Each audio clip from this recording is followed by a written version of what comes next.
Өмір деген бұл әлемнің кеңдігі. Өмір деген ақ пен қара теңдігі. Өмір деген артта қалған өткенің, алға қойған мақсаттарың ендігі. Өмір деген тіршіліктің қазығы. Өмір деген арыстанның азуы.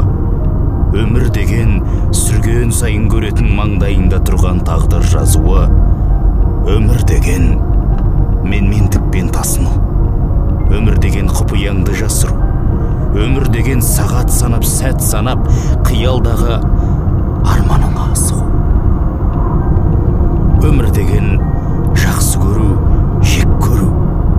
Өмір деген дұшпандарға кектену. Өмір деген қуаныштан көкке ұшу, ара-тұра өкініштен өртену. Өмір деген дүниенің сұрағы. Өмір деген бір-ақ сәтте тынады. Өмір деген сен біреуді сынауың, Алланың да саған берген сынағы. Өмір деген арайлап таң атқаны. Өмір деген кешке күннің батқаны. Өмір деген сол өмірдің өзінің білінбестен өтіп бара жатқаны.